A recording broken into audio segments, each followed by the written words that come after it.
All right, hey guys, it's Scott on Monday afternoon. I'll tell you where I'm at in a second, but you have to look at my outfit, look at my jeans, because I'm standing next to somebody who's helping me out a lot. I am in size 34 waist jeans, which I never wear. I'm a 36. I'm admitting to the world that I am a 36. I actually used to wear a 38 when I really like baggy. But my friend Cheryl here just got me into a nice pair. We'll share who it is, what it is, what brand and price, but a nice pair of jeans. And I'm doing that, and I'm at Mark Allen in Clothiers, Mark Allen in Providence, Rhode Island. And I'm doing that because I'm working on being conscious of my outfit and my wardrobe as I build my business. So Cheryl, we've talked a lot about this, and you can introduce yourself in a second, but you meet a lot of people as a stylist where you help coach, teach, share with them about what our wardrobe means. So I don't know, let's get us started on that conversation. How is this going to help me in my business? Okay, so I am Cheryl Petteruti. I am a stylist and clothier with Mark Allen Fine Clothier in Rhode Island and Newport. We also have an office in Boston and one in New York. So anywhere in the New England area that you need help, there is a stylist that can help you. And Scott and I met a couple of months ago when we started talking about image and what image matters and how a first impression is so critical. So Scott is wearing his first custom shirt that we made for him. This shirt is mine. I did buy this. he I haven't bought the jeans yet. He hasn't bought the jeans yet, but he put the shirt on with a pair of jeans that weren't fit. They didn't fit well, so we had him. Oh yeah, let's see how that looks. So this is a shirt that I love selling this type of shirt to clients, especially as a first shirt, because it has a little bit of trim. It has some fun buttons, but you can see you don't see any of that when it's buttoned up and when he's wearing a tie. Now, if he was to take the tie off, which we can do. Okay. Take the tie off. You take the tie off, and then I'm going to unbutton. She's constantly doing this stuff to me. You can see it. And you can see we've put some trim inside of his collar, on the outside of the collar band, down his placket, and I also did his cuffs with a contrasting fabric. And when you do a dark color inside the cuff, it has a nice contrast, but it also sometimes allows the gentleman to wear the shirt more than one time without having it laundered.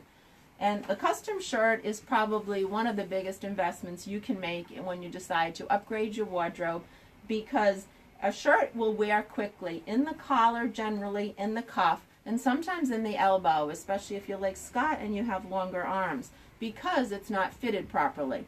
When we take that measurement, we allow for shrinkage in the collar and in the length of the cuff, because that's where shirts shrink.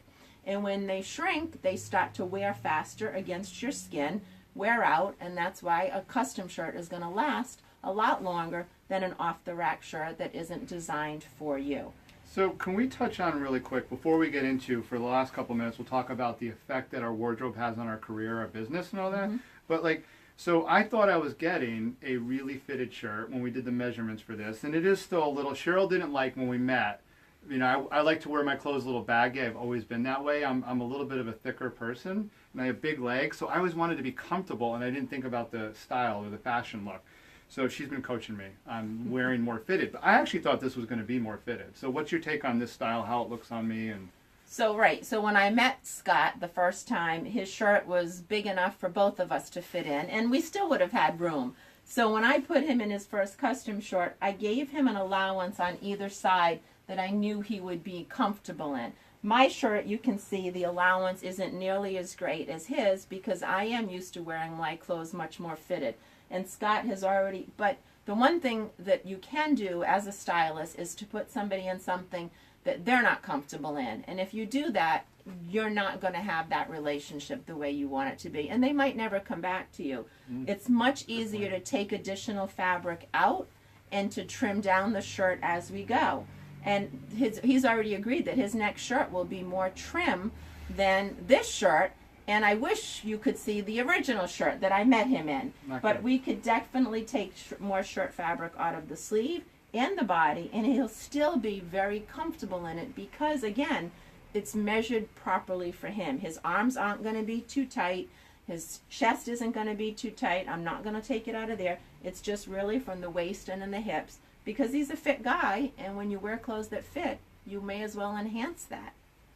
Yeah, got it. Okay, so for men or women, let's talk about the overall where wardrobe fits in our, no pun intended, where it fits in our career and our business. Because, I've always been pretty casual. I've had jobs where I did dress up, often ties, and then business casual. But now, as my own business owner, I do need to be aware of it. So, share some of your take. We talked about this the first time we met too, on what appearance means. And again, we're not coming from a place of judgment in a superficial way so much as being practical and realistic, because this is truly how people judge us initially when they meet us. Right. So knowing what you do for a living and all the people that you work with, talk a little bit about the impact that our appearance and our clothes has on our career.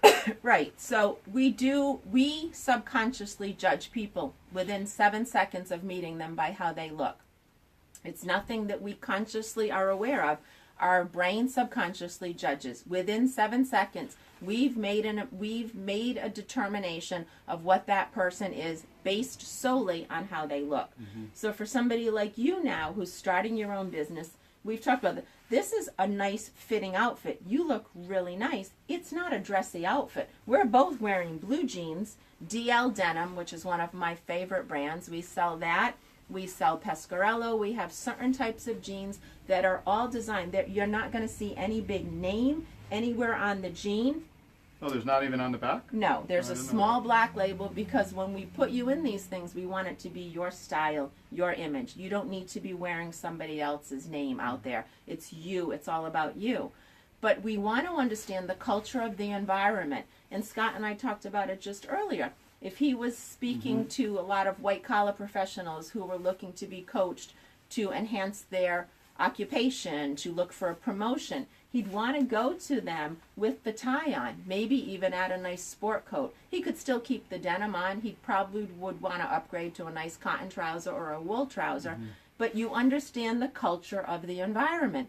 If we were speaking to a bunch of college students, this would be appropriate.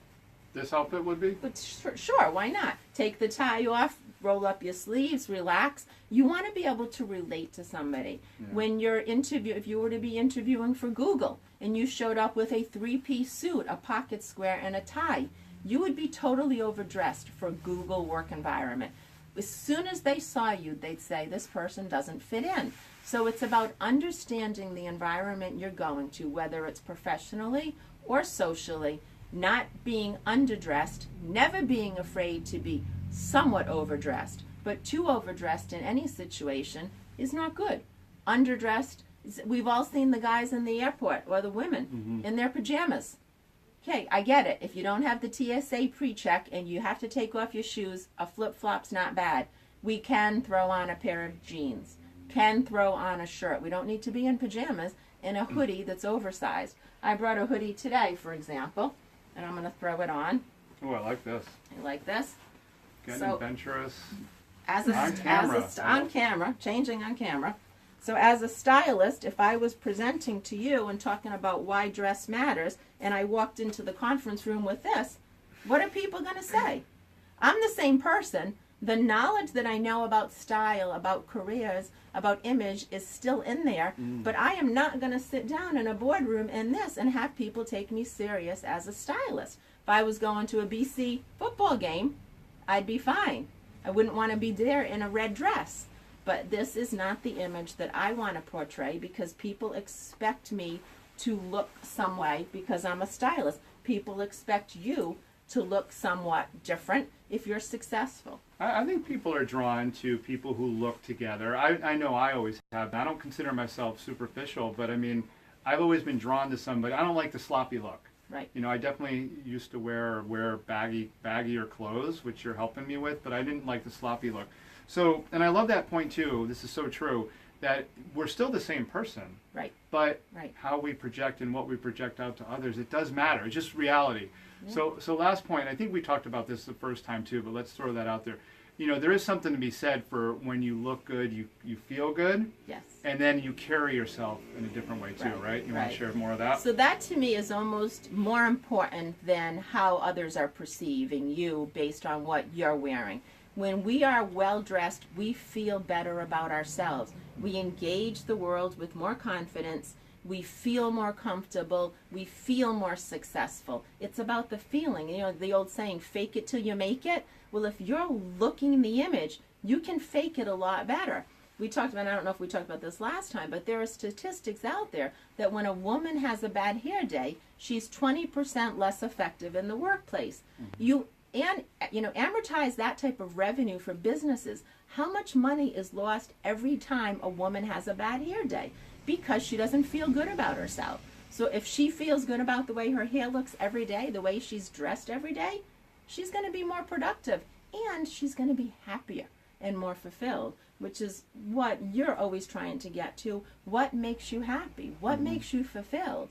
Dressing well is an avenue to get you to where you want to be. It's just an avenue, but it is the number one primary nonverbal instrument we have in telling the world who we are.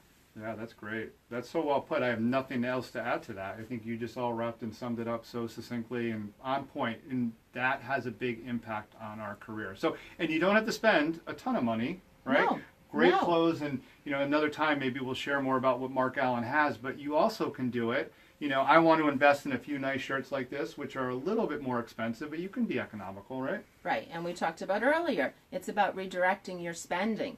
This shirt is what, one month of Friday nights going out and having a good time, not even.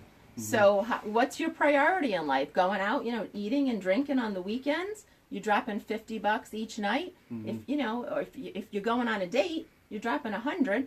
There's your shirt. Maybe I can wear this shirt on a date. You absolutely soon, right? can. Not just for work stuff. So. Yeah, absolutely. All right, well, Cheryl, thank you so much, and I'll see you again soon. She's got a lot of great knowledge. If you're even in the Boston area, make sure you check out Cheryl. I have her tagged on this video. You can look her up, look up Mark Allen, and we'll be back in the future. We'll talk more about how clothes, image, appearance can affect your business in a positive way. Thanks, Cheryl. You're welcome. See you soon. Bye-bye. Bye-bye.